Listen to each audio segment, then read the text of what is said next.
अस्सलाम वालेकुम and welcome to current tutorials. अच्छा, आज हम लीड कंपनसेशन, लैग कंपनसेशन और लीड लैग कंपनसेशन देखेंगे ना। कंपैरिजन करते हैं लीड और लैग कंपनसेशन का। ठीक है, देखिए लीड कंपनसेशन हमारे पास तब चाहिए होती है जब हमें ट्रांजिट रिस्पांस को बेहतर करना पड़े। ठीक है, जब ट्रांजिट रिस्पांस बेहतर करना हो तो हम लीड कंपनसेशन इस्तेमाल करते हैं। अगर हमारा ट्रांसफर फंक्शन के सी के साथ अल्फा मल्टीप्लाई हो रहा टी एस प्लस वन और alpha T s plus one हो तो ए जो है वो लेस देन वन हो, 0 से 1 के बीच में हो, यानी कि लेस देन 1 हो तो हमारी लीड कंपनसेशन होती है। ठीक है, इसको हम इस तरह भी लिख सकते हैं। अगर सारे देखें ना, अगर ऊपर टी से डिवाइड करें और नीचे भी टी से डिवाइड करें तो यहाँ पे एस आ जाएगा और यहाँ 1/t आ जाएगा। इस तरह यहाँ एस आ जाएगा और यहाँ 1/t आ जाएगा। अब इस ए को नीचे वाले दोनों से डिवाइड करें तो ये ए और ए खत्म हो जाएगा, यहाँ पे 1/a आ जाएगा। तो ओवरऑल बनेगा 1/at नीचे बन गया और 1/t ऊपर बन गया। ठीक है, लीड कंपनसेशन के लिए इसको 0 से 1 के बीच पे होना चाहिए। इसी तरह लैग कंपनसेशन तब इस्तेमाल की जाती है जब हमने स्टेडी स्टेट एरर को इंप्रूव करना हो। ठीक है, इनिशियल रिस्पांस के लिए हम क्या करते हैं, ट्रांजिट रिस्पांस के लिए लीड कंपनसेशन और स्टेडी स्टेट रिस्पांस को इंप्रूव करने के लिए हम लैग कंपनसेशन इस्तेमाल करते हैं। ठीक है, अगर हमारे पास एक कंपनसेटर का response G of s is equal to K C beta T s plus B T s plus one है और नीचे बीटा के साथ टी एस प्लस वन है, तो हमारा बीटा जो है वो ग्रेटर देन 1 होना चाहिए लैग कंपनसेशन के लिए। ठीक है, ऊपर और नीचे टी से डिवाइड करेंगे तो s प्लस 1/t आ जाएगा। ये वाला बीटा जाके इससे डिवाइड करेंगे तो बीटा कैंसिल हो जाएगा और यहाँ पे सिर्फ बीटा आ जाएगा। ठीक है, लैग कंपनसेशन हम इस्तेमाल करते हैं स्टेडी स्टेट एरर को इंप्रूव करने के लिए और लीड जो है वो ट्रांजिट रिस्पांस के लिए। अच्छा, लीड कंपनसेशन को हम डिटेल से डिस्कस करते हैं। सबसे पहले लीड कंपनसेशन का इंट्रोडक्शन देखते हैं। ठीक है, introduction to lead compensation check करते हैं। देखें, लीड कंपनसेशन हमारे पास तब चाहिए होती है जब हम इंप्रूवमेंट्स करते हैं ट्रांजिट रिस्पांस के। ठीक है, जब ट्रांजिट रिस्पांस के अंदर इंप्रूवमेंट करते हैं तो स्टेडी स्टेट रिस्पांस के अंदर थोड़ा सा स्लाइड साइज में वेरिएशन आता है। ठीक है, हम आरसी नेटवर्क की मदद से ये काम करते हैं। अब देखिए, एक फंक्शन है जिसका ट्रांसफर फंक्शन है के सी के साथ अल्फा मल्टीप्लाई हो रहा है प्लस टी इंटू एस। ठीक है, एस ये कौन सा लेप्लास ट्रांसफॉर्म वाला, S plus 1 divided by alpha into T s plus 1। ठीक है, अगर इस केस में अल्फा की वैल्यू 0 से 1 के बीच में है तो ये लीड कंपनसेशन है। इसी तरह ऊपर और नीचे अगर टी से डिवाइड करें तो यहाँ पे एस आ जाएगा और यहाँ पे भी एस आ जाएगा, यहाँ 1/t आ जाएगा, इधर भी 1/t आ जाएगा। ये अल्फा जब नीचे आके डिवाइड होगा तो यहाँ पे अल्फा खत्म हो जाएगा, यहाँ पे 1/अल्फा आ जाएगा। तो बचा क्या, के सी के साथ s plus 1/t divided by s plus 1/अल्फा t। तो अल्फा की वैल्यू 0 से 1 के बीच में हो तो ये लीड कंपनसेशन होगी। ठीक है, अब इस केस में देखें, यहाँ पे s प्लस 1/t लिखा हुआ, s प्लस 1/t, यानी कि यहाँ पे पीछे वाले से कंपेयर करें, s प्लस 1/t का उसका मतलब है t की वैल्यू 1 है। ठीक है ना, s प्लस 1/1 लिखा हुआ है ना, t की वैल्यू 1 है, तो यहाँ पे लिखा हुआ s प्लस 1/अल्फा t। ठीक है ना, ये और ऊपर वाली देखें 1/अल्फा t लिखा हुआ है, इसका t की वैल्यू 1 है तो अल्फा की वैल्यू क्या होगी। ठीक है, ओवरऑल आंसर 10 है तो 1/10 क्या हो जाएगा, 0.1, तो अल्फा की वैल्यू 0.1 हो जाएगी। क्योंकि 1/a की वैल्यू 10 है तो a की वैल्यू क्या हो जाएगी, 0.1। ठीक है, अब ये उसका पोल्स और जीरोस और बॉर्डर प्लॉट दिखाया गया है। इलेक्ट्रॉनिक लीड कंपनसेटर बनाते हैं। ठीक है, इलेक्ट्रॉनिक कंपोनेंट को इस्तेमाल करते हुए। ठीक है, अब ये देखें, इलेक्ट्रॉनिक्स में हमने आरसी सर्किट के साथ ऑपरेशनल एम्पलीफायर इस्तेमाल किया है। ऑपरेशनल एम्पलीफायर को हमने इस तरह इस्तेमाल किया है कि इसका जो नॉन इन्वर्टिंग टर्मिनल है, यानी कि देखें पॉजिटिव, उसको हमने ग्राउंड कर दिया। ठीक है, और जो इन्वर्टिंग टर्मिनल है उसके ऊपर सप्लाई दी है। ये दोनों कैस्केड में लगे हुए हैं। इसका जो रिस्पांस होगा R4/R3 होगा। ठीक है, ये देखें R4/R3 मल्टीप्लाइड हो रहा है यहाँ R2/R1 के साथ। ठीक है, अब जो पैरेलल इक्विवेलेंट निकालेंगे R2C2 का और R1C1 का, तो हमारे पास रिजल्टेंट आएगा R1C1S plus 1 divided by R2C2S plus 1। ठीक है, इसको आप क्रॉस चेक भी कर सकते हैं। ये हमारे पास आ गया E output by E input. ठीक है, दोनों को मल्टीप्लाई कर दिया था, दोनों के कंपनसेटर को। अब देखें ये एक कांस्टेंट वैल्यू है। अब इस सारे को यहां पे देखिए R1C1 है जबकि नीचे R2C2 है, क्योंकि इसमें जो प्रॉपर फॉर्म होती है यहां पे S प्लस 1/T लिखा होता है, यहां पे S प्लस 1/αT लिखा होता है। तो सिंपली S हमने यहां बनाना है। S बनाने के लिए इसको R1C1 से डिवाइड करना पड़ेगा, ऊपर नीचे R2C2 से डिवाइड करना पड़ेगा। जब R1C1 से डिवाइड करेंगे तो जब डिवाइड करेंगे तो यहां सिंपल S रह जाएगा, यहां पे 1/R1C1 आ जाएगा। ठीक है, जब R1C1 से डिवाइड किया तो R1C1 से मल्टीप्लाई भी करना पड़ेगा। जब मल्टीप्लाई किया तो ऊपर वाला R1 और ये वाला R1 कैंसिल हो गया, ये C1 एज इट इज आ गया। इसी तरह नीचे R2C2 से मल्टीप्लाई किया, जब R2C2 से मल्टीप्लाई किया तो नीचे ये वाला R2 और नीचे वाला एक R2 आपस में कैंसिल आउट हो गए और C2 सिर्फ रह गया। ठीक है, आप इसको कंपेयर करें ओरिजिनल वाले इक्वेशन के साथ। देखें ना, लीड कंपनसेशन में S प्लस 1/T होता है और S प्लस 1/αT होता है। इस इक्वेशन के साथ अगर हम उसको कंपेयर करें तो देखें हमारे पास क्या रिजल्ट आता है। देखें S प्लस 1/T की जगह लिखा हुआ R1C1, तो T is equal to R1C1 और अल्फा T की जगह लिखा हुआ R2C2, तो alpha T is equal to R2C2। ठीक है, और ये सारी चीज K के इक्वल है, कांस्टेंट है ना, तो हमने इसको इस तरह लिख दिया। अब इस चीज के लिए देखिए A की वैल्यू 0 से 1 के बीच में होनी चाहिए। ठीक है, 0 से 1 के बीच में होनी चाहिए। इसका मतलब क्या है कि A जो है वो क्या होगा, हमेशा लेस देन 1 होगा ना, यानी कि 0 से बड़ा होगा और 1 के बीच में होगा। यहां से हम एक चीज बता सकते हैं, जब A की वैल्यू 0 पॉइंट समथिंग फर्ज करें 1 या 0.2 0.3 होती है, तो इसका मतलब क्या है कि R1C1 की वैल्यू बड़ी होगी हमेशा R2C2 से। ठीक है, अब इसमें पुट करना, अगर 0.1 आता है तो 0.1 T is equal to R2C2 जबकि T is equal to R1C1। ठीक है, तो यहां 0.1 डिग्री है, तो इसीलिए हम कह सकते हैं कि R2C2 की वैल्यू कम है R1C1 से। ये लिखा हुआ R1C1 का प्रोडक्ट R2C2 से ज्यादा है। ये देखें उसी को हमने बना दिया, इस पे पोल्स और जीरोस बना दिए। इसका पोल कहां के ऊपर है, R2C2 के ऊपर, और जीरो क्या है R1C1 के ऊपर। इलेक्ट्रिकल लीड कंपनसेटर चेक करते हैं। देखिए इलेक्ट्रिकल कंपोनेंट को इस्तेमाल करते हुए लीड कंपनसेटर बनाते हैं। अब देखिए लीड कंपनसेटर बनाने के लिए हमने पैरेलल में एक कैपेसिटर लगा लिया और एक रेजिस्टर लगा लिया। ठीक है, आगे एक रेजिस्टर के अगेंस्ट आउटपुट ले ली।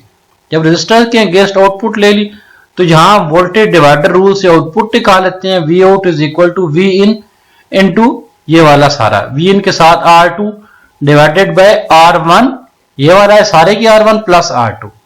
ठीक है, अब सारे को सॉल्व किया, R2 divided by R1 plus R2, इस वाले इस दोनों के पैरेलल इक्विवेलेंट को सॉल्व किया तो हमारे पास ये रिजल्ट आया। ठीक है, हमारे पास जब ये रिजल्ट आया तो हमारे पास लीड कंपनसेटर में देखें ये वाली चीज क्या होती है। ठीक है, ये वाली चीज क्या होती है, और यहाँ पे क्या होता है, यहाँ पे T लिखा होता है, यहाँ पे अल्फा T लिखा होता है और प्लस 1 लिखा होता है। ठीक है, अब T की जगह क्या लिखा हुआ, R1C1 R1C लिखा हुआ, अल्फा T की जगह ये सारा चीज है ना, ये सारी चीज अल्फा T के इक्वल है। अल्फा T के इक्वल ये है, तो अब T R1C है तो R1C इसमें से निकाल दें तो बाकी क्या रह जाएगा, अल्फा रह जाएगा। ठीक है, alpha is equal to R2 by R1 plus R2 और KC की वैल्यू क्या हो जाएगी, 1 हो जाएगी ना। अब alpha is equal to R2 by R1 plus R2। अब इस केस में देखें R2 के नीचे डिवाइड करना है दोनों को, तो इसका मतलब है अल्फा इस केस में हमेशा 1 से कम होगा। क्यों? पता है क्यों? देखिए ना, एक फर्ज करें इसकी वैल्यू 2 है, ठीक है, R2 की वैल्यू 2 है और R1 की वैल्यू कुछ भी है, तो 2 डिवाइडेड बाय 2.3 0.999 जो भी आएगा 1 से कम ही आंसर आएगा। क्योंकि देखिए एक नंबर है वो उसके साथ एक और नंबर ऐड करके उससे डिवाइड कर। मैकेनिकल लीड कंपनसेशन चेक करते हैं कि वो कैसे बनाए जा सकते। देखिए मैकेनिकल लीड कंपनसेशन में 2 डैम्पर है, ठीक है, और एक स्प्रिंग लगाओ। ये एक्स आई हमारी इनपुट है और एक्स ओ क्या है, हमारी आउटपुट है, ठीक है। अब इसकी इक्वेशन लिखें तो b के साथ एक्स आई b2 के साथ, देखें ये वाले b2 के साथ x i minus x not is equal to b1 के साथ एक्स नॉट माइनस वाई, ठीक है। इसी तरह आउटपुट की इक्वेशन लिखे तो y is equal to b1 के साथ x not minus y is equal to k into y, ये k के साथ स्प्रिंग कांस्टेंट आ जाए, ठीक है। मैकेनिकल सिस्टम की हमने मॉडलिंग की थी real time modelling and simulation वाले सब्जेक्ट में। अब वहां पे भी जाके स्प्रिंग, डैम्पर और मास और नशिया को कैसे मॉड्यूल किया जा सकता है वहां पे भी देख सकते हैं, ठीक है। अब यहाँ पे इसकी इक्वेशन निकली, दोनों तरफ का लैपलास ले लिया। लैपलास लेने के बाद इनिशियल कंडीशन जब 0 पुट कर दी तो x out by x i is equal to b2 by b1 plus b2 into b1 by k into s plus 1 और b1 plus b2 divided by k। अब ये वाली वैल्यू क्या हो जाएगी, ठीक है, ये वाली वैल्यू t के इक्वल आ जाएगी, ठीक है। ये वाली वैल्यू क्या आ जाएगी, t के इक्वल आ जाएगी और ये वाली वैल्यू अल्फा t के इक्वल आ जाएगी। जब अल्फा t के इक्वल आ जाएगी तो t की ये अल्फा क्या हो जाएगा b2 by b1 plus b2। जब b1 और b2 दोनों ऐड होकर डिवाइड हो रहे हैं तो इसका मतलब है अल्फा जो है हमेशा क्या होगा 1 से लेस होगा, ठीक है। ये इसकी मेन प्रॉपर फॉर्म है ना लीड कंपनसेशन की। अच्छा, लैग कंपनसेशन चेक करते हैं। लैग कंपनसेशन किस तरह बनाई जा सकती है, ठीक है। अब इंट्रोडक्शन इसका कुछ चेक करते हैं, इंट्रोडक्शन टू लैग कंपनसेशन। देखिए लैग कंपनसेशन हम इस्तेमाल करते हैं स्टेडी स्टेट एरर को इंप्रूव करने के लिए, ठीक है। स्टेडी स्टेट एरर को इंप्रूव करने के लिए हम लैग कंपनसेशन इस्तेमाल करते हैं। अब देखिए हमारे पास ट्रांसफर फंक्शन होता है के सी के साथ beta into T s plus 1 divided by beta के साथ टी एस प्लस 1, ठीक है। अब इस केस में अगर बीटा की वैल्यू ग्रेटर देन 1 हो या 1 से ज्यादा हो तो हम उसको क्या कहते हैं, लैग कंपनसेशन। ऊपर और नीचे अगर टी से डिवाइड करें तो यहाँ एस आ जाएगा, यहाँ 1 ओवर टी आ जाएगा, यहाँ बीटा एस आ जाएगा, यहाँ 1 ओवर टी आ जाएगा। ये बीटा जाके इस नीचे वाले इससे बीटा से जब डिवाइड होगा तो यहाँ पे सिर्फ एस रह जाएगा और यहाँ पहले टी था, नीचे अब बीटा भी आ जाएगा, ठीक है। ये उसी वाली इक्वेशन को सिंप्लीफाई किया गया, दोनों सही हैं। देखें यहाँ पे s प्लस, ठीक है। अब इस केस में देखें s प्लस 1 ओवर टी है ना, s प्लस 1 ओवर टी की जगह क्या लिखा हुआ, 10 लिखा हुआ। इसका मतलब है 1 ओवर टी की वैल्यू क्या है, 10 है, तो t इज इक्वल टू 0.1, ठीक है। t इज इक्वल टू 0.1 नीचे लिखा हुआ s plus 1 over beta T. तो अब जब t की वैल्यू 0.1 है तो b की वैल्यू जारी बात है 10 होगी, तो ये ओवरऑल 1 बनेगा। तो यहां b इज इक्वल टू 1 लिखते हैं, 10 लिखते हैं, 10 लिख दिए। अच्छा, लीड कंपनसेशन के कुछ फायदे हैं। अब देखिए लैग कंपनसेशन जो है वो इस्तेमाल की जाती है ओपन लूप गेन को बढ़ाने के लिए, जबकि ट्रांजिट रिस्पांस के वो उसके करैक्टरिस्टिक्स को चेंज नहीं करती, ठीक है।